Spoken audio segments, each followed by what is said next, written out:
Esse é uma cápsula e nós vamos falar agora de um artigo aqui no Estadão que destoa da comemoração geral da esquerda que está acontecendo agora no Brasil, né? Os jornais de esquerda estão todos comemorando, não, porque Bolsonaro está preso, agora já era, acabou Bolsonaro. Eu já falei para vocês que isso é uma ilusão, né? E aqui no Estadão, a Lander Porcela e a Rosiane Kennedy fazem um artigo aqui mostrando que, olha só, o contrário, tá? Isso pode favorecer o plano de Bolsonaro para esmagar a esquerda no cenário do Senado em 2026. E eu acho que tem uma chance muito grande disso acontecer mesmo, tá? É lógico, eu espero que aconteça a anistia, eu acho que tem espaço para acontecer anistia, para se resolver esse problema antes das eleições de 2026, mas o fato é que, mesmo que isso não aconteça, ou que a anistia seja aprovada e o STF derrube a anistia, mesmo que tudo isso aconteça, isso só vai favorecer a direita. E eu vou explicar para vocês o porquê que existe um risco, né? O que o STF está planejando fazer para impedir esse tipo de coisa, e a gente precisa ficar atento a isso. Essa notícia foi sugerida por Ninfeta Libertária, Lulu Bigorninha e Dadá Lacração e várias outras pessoas. Obrigado aí ao pessoal que sugeriu notícias lá no nosso site, no visãolibertaria.com. E obrigado a você que está assistindo o nosso vídeo. Se você gosta do nosso conteúdo, por favor, deixe o seu like e se inscreva aqui no canal, né? Pois bem, olha só a coluna do Estadão falando aqui que a condenação do Bolsonaro favorece o plano de esmagar a esquerda no Senado em 2026. Aliados de Lula admitem nos bastidores que a oposição vai conseguir maioria absoluta de senadores e reforçam negociações dos estados, né? Isso não é novidade, a gente já fez vídeos falando que tudo leva a crer que essa perseguição toda ao Bolsonaro vai gerar, na verdade, um Senado bolsonarista em 2026.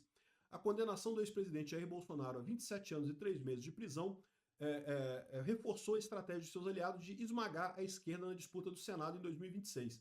Nos bastidores, governistas passaram a admitir que a oposição deve ter sucesso na empreitada. Então, lembra, eu falei para vocês que a gente teria a maioria no Senado, já está definido. O PL vai ter a maioria no Senado. Não o PL necessariamente, tá? Mas os bolsonaristas terão a maioria no Senado. Mais do que isso, a gente precisa de 54 cadeiras para fazer impeachment de ministro do STF. E é possível que a gente tenha. Agora, o próprio governo já está admitindo que deve ser isso mesmo aqui.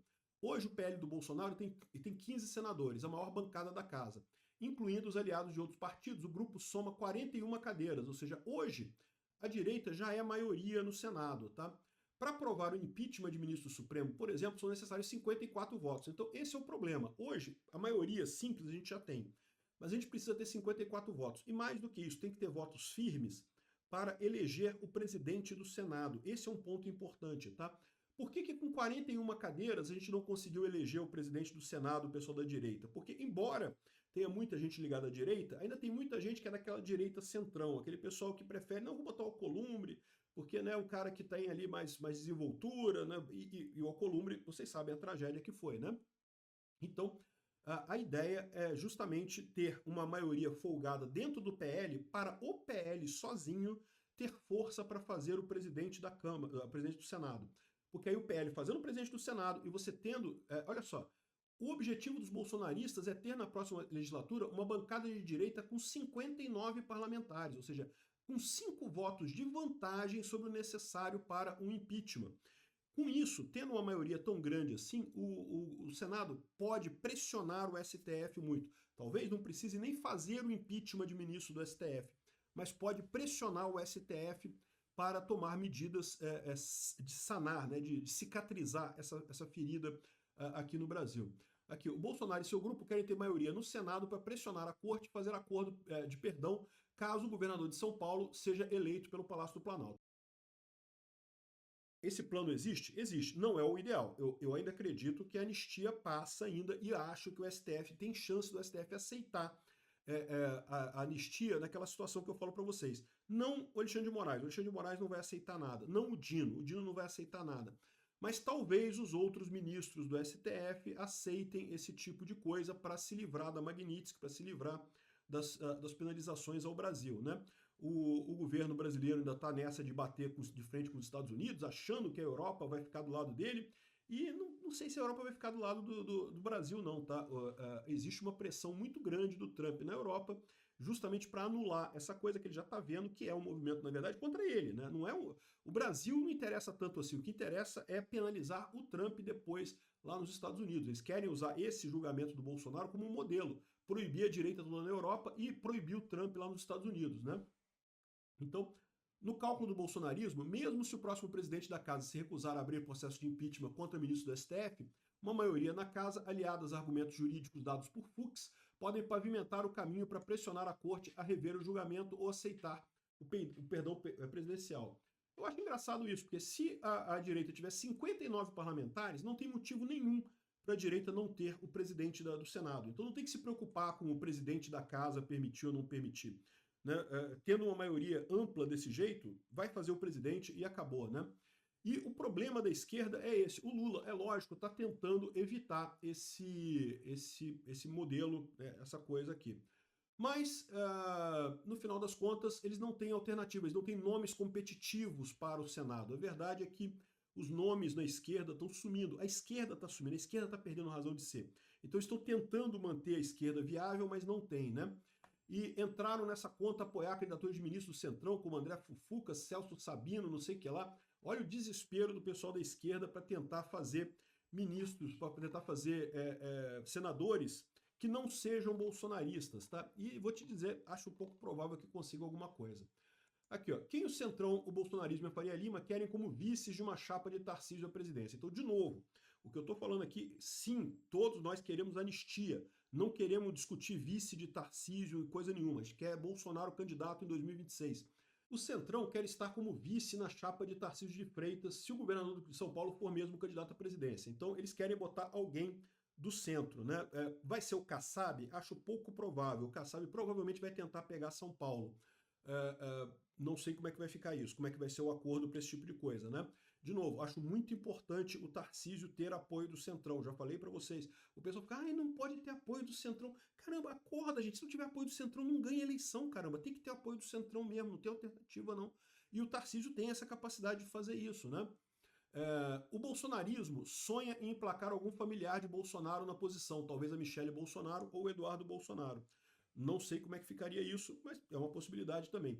Já Faria Lima queria o Zema como vice do Tarcísio, entendendo que juntar Minas Gerais e São Paulo daria um ganho muito grande, né? Eu gosto dos dois, gosto do Tarcísio e gosto do Zema. Ficaria muito feliz com essa alternativa, né? A questão toda eu deixo claro, Bolsonaro precisa estar apoiando essa candidatura. O Tarcísio não tem chance se não tiver Bolsonaro por trás, né? Então, vamos ver o que vai acontecer aqui. Essa é a expectativa do pessoal. Mas não tenham dúvida, isso daqui que a gente está falando é plano B, tá? É um plano bem importante, porque a gente não sabe como é que a coisa vai caminhar daqui para frente. É importante ter esse plano B, né? Muita gente está criticando o Valdemar da Costa Neto, citando que essa frase dele aqui, que ele diz que teve exageros, mas temos que respeitar a condenação de Bolsonaro. Ele reconheceu que teve um planejamento golpista, mas diz que preparação não se consumou, né? Então, ou seja, o que ele está falando aqui é basicamente a mesma coisa do voto do Fux, e ele está correto, ele está embasado, né? Houve um plano golpista? Até houve, mas não teve execução. Se não tem execução, não tem crime, né? Por isso que o Fux absolveu o Bolsonaro. Essa é a ideia. Mesmo a tentativa de golpe de Estado requer atos executórios, não apenas preparação. O que o Valdemar da Costa Neto está falando aqui, ele está repetindo o voto do Fux. E ele está correto, ele já está dando a dica que eles vão usar o voto do Fux como a base da argumentação no caso Bolsonaro. Os bolsonaristas ficaram super chateados. Não, porque como que o Valdemar fala isso, que não pode respeitar, não? E, gente, olha só, de novo, eu vi com esse papo, o pessoal que não quer brigar. Vocês vão fazer o quê? Vou chegar lá e vou dar supapo no Alexandre de Moraes? Vai tentar entrar na casa dele e dar tapa nele? Não tem como fazer isso, esquece. Violência não resolve nada. O que resolve é acordo. O Valdemar está certíssimo em fazer isso daqui. Ele está exatamente se colocando nisso daqui. E tem um outro detalhe nessa história. Se preparem, porque eles vão bater muito no Valdemar daqui para frente. Porque o pessoal da direita detesta o Valdemar. Mas eu falo para vocês, o Valdemar e o Ciro Nogueira são importantíssimos para a direita. Não estou dizendo que eles são anjinhos recém-caídos do céu, com a fralda limpinha. Não, eu sei, são políticos, né? É cheio das nojeiras todas que tem de político. Mas acorda, galera, a gente precisa dessas pessoas. Se a gente não tiver o Valdemar, não tiver o Ciro Nogueira, a gente vai estar numa situação muito pior do que a gente está agora. Não tem esse negócio, não. O Valdemar está fazendo aqui o jogo correto, está fazendo a estratégia correta de não brigar com o STF enquanto nós estamos fracos. A gente tem que brigar com o STF quando a gente tiver poder institucional para fazer alguma coisa. Adianta brigar com o STF agora? Não, não adianta.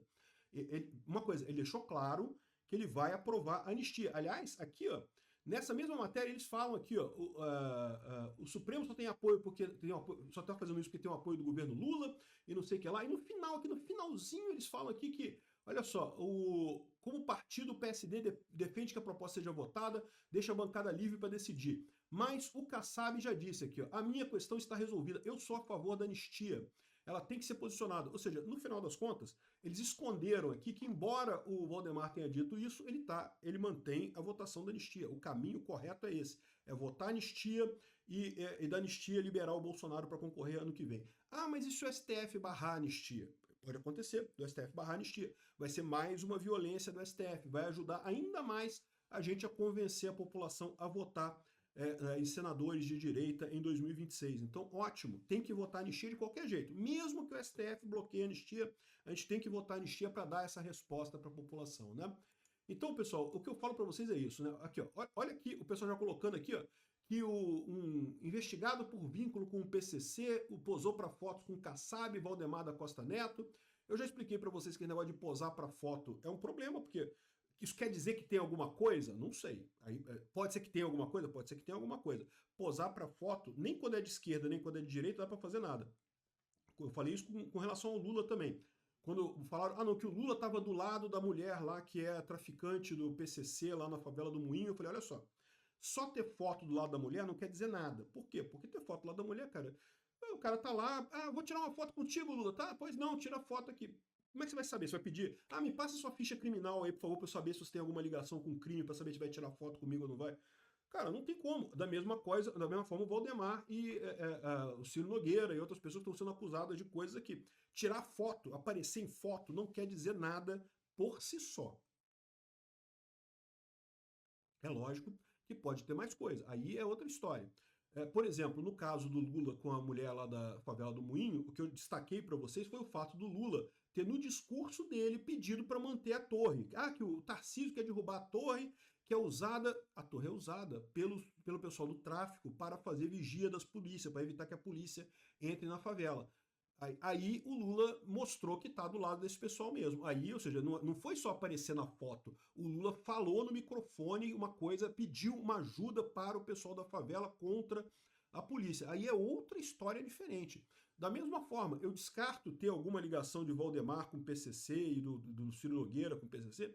Eu não sei, cara. Eu não ponho a mão no fogo para ninguém. O que eu digo para vocês é tomem cuidado.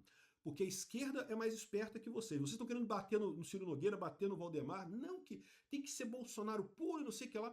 Vocês percebem que vocês estão entrando num beco sem saída, né? Num lugar que não. A única saída para quem está recusando apoio do Valdemar e o apoio do Centrão e coisa e tal é um beco sem saída que não vai dar em nada. É acabar com o movimento da direita no Brasil. É isso que vocês estão lutando por isso, né? O caminho é esse, é com o Valdemar, é com o Ciro, é defender essas pessoas, por mais que não sejam perfeitas, são aliados importantes para a gente chegar num governo de direita bem estruturado. Né? E o Bolsonaro é muito importante também, o Bolsonaro continua tendo muito apoio aqui. Hoje cedo o Bolsonaro foi liberado pelo Alexandre de Moraes para fazer exames no DF Start. Uma turma de brasileiros que foram lá para saudar o Bolsonaro, para o Bolsonaro saber que ele está sendo acompanhado, que as pessoas estão do lado dele, que continuam apoiando o Bolsonaro, apesar da condenação. Isso é muito importante, porque eu imagino que o Bolsonaro está triste. Esse tipo de coisa, essa injustiça que ele está sofrendo, né, evidentemente é muito ruim. Então, as pessoas indo lá e mostrando apoio a ele é uma coisa muito importante, né? Uma coisa que o pessoal chamou a atenção é que ele não acenou de volta para as pessoas. É lógico que ele fez isso porque certamente ele foi avisado pelo Alexandre de Moraes que se houvesse alguma manifestação da parte dele, coisa e tal, isso ia ser entendido como violação da prisão e coisa e tal. Então, certamente avisaram ele que ele não pode acenar para as pessoas. Então, ele entrou ali, não acenou para ninguém, simplesmente entrou no hospital e pronto. Isso é o que aconteceu, por isso que ele não acenou para as pessoas, evidentemente, né? Foi aviso do Alexandre de Moraes. Mas isso mostra o apoio que o Bolsonaro tem, a quantidade de gente que foi hoje, 8 horas da manhã, no hospital só para dar uma palavra de apoio para o Bolsonaro, né? Ontem o Alan dos Santos fez um pedido, eu reproduzi o pedido do Alan dos Santos no Twitter, né? Para as pessoas irem lá no hospital para dar esse apoio, esse apoio moral ao Bolsonaro, e as pessoas foram, isso é muito importante. Bolsonaro tem um capital político enorme e não vai ser essa prisão que vai abafar isso. O pessoal está crente que vai matar o bolsonarismo. Vocês estão tornando o bolsonarismo mais forte. E é isso que vai acontecer mesmo. Obrigado por assistir o vídeo até o final.